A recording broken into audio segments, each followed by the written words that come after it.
Hello guys, good morning, good morning, good morning. This is again Kuya JR from Bicolanong Hilaw Moto Vlog and Rural Racing. And for today's video, we're going to do another unboxing. Actually, hindi na siya unboxing kasi wala na siyang box. Pero we're going to give you the features and some information about our featured item for today, which is the SEC Muji Top Box. So ito ay isang top box na 45 liters. And we're going to give more features in 3, 2, 1. At the door, so when you step inside, jump on the floor. Let's get it crunk up on that fun up in this dancery. We got y'all open, now you're floating.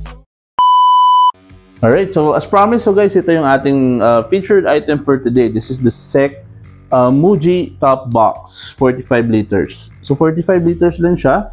And some information about this item for itong top box natin is number one, ang material niya is hard plastic. So, compared to alloy, tingin ko ito yung nagiging trend ngayon sa mga storage box ng motorcycle. So, kung matatandaan natin, ang unang mga sumikat yung mga plastic boxes, yung mga GB box. And then, after noon, sumikat yung mga alloy boxes. Then, ngayon, bumabalik ito. This is the hard plastic. So, isa ito sa mga hard plastic na top box ng SEC. And of course, marami rin brand na nagbebenta ng hard plastic na top box. So, ang size nito or ang capacity nito is 45 liters. And I can say na napakagaan niya kumpara doon sa alloy top box. Hindi ko lang sure kung ano yung bigat talaga ng alloy top box, pero I think nasa 8 to 10 kilo siguro siya eh. Pero ito ang gaan lang niya. Kasi nga, hard plastic siya. And ang maganda pa dito is yung kanyang kulay. So, this is a new model ng box from SEC.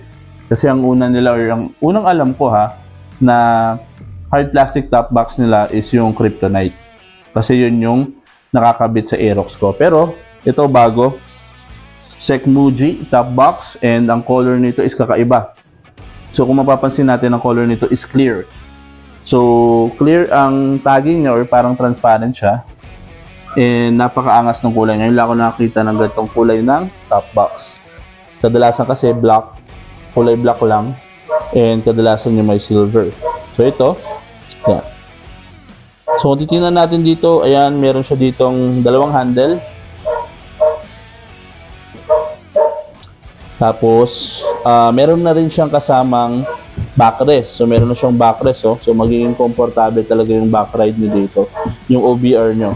So, mas maganda at mas komportable siya na sakyan at gamitin for your back ride. Ito nga pala yung ating base plate. So, ito yung kasama niya. Ang base plate natin is plastic. So, plastic siya kasi plastic rin to. And, ayun, may kasama siya dito yung screw and yung mga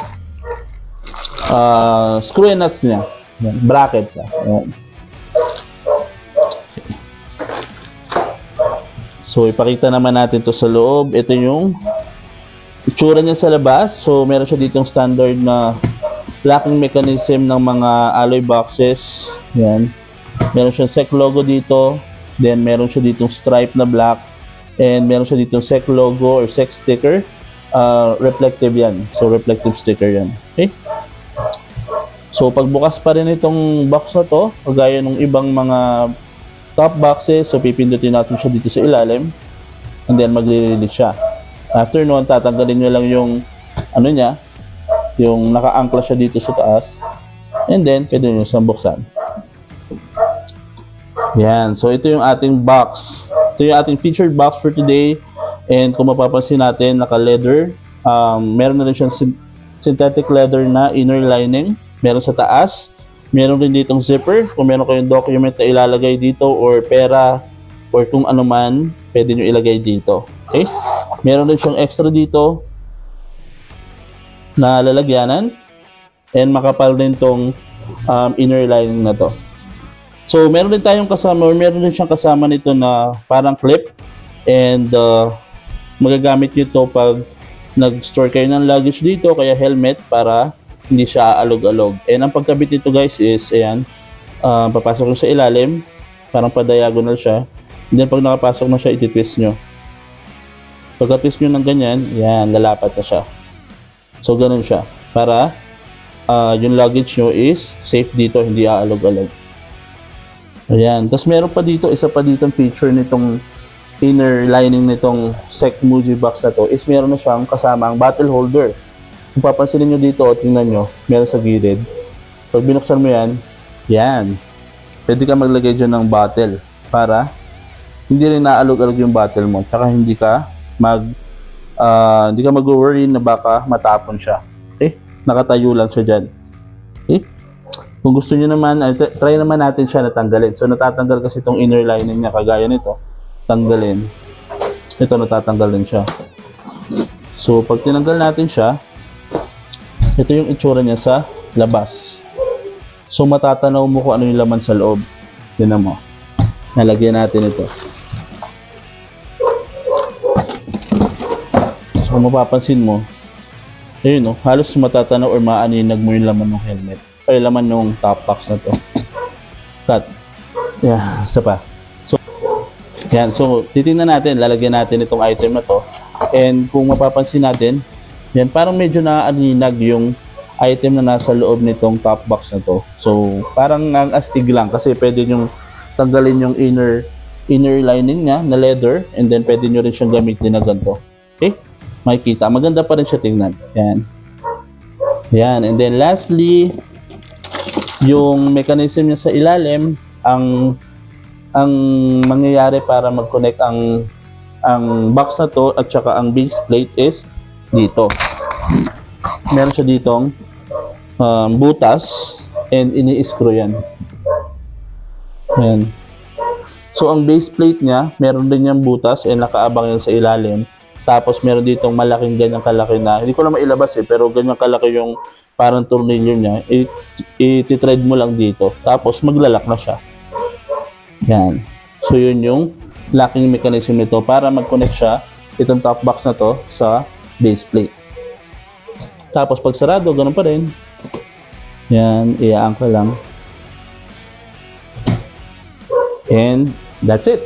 So, ang price naman ito guys, I think nag-i-start to ng 3,500 or 3,600 pataas. Okay, so depende yan. So, marami kasing factor kung bakit mataas ang presyo ng isang item.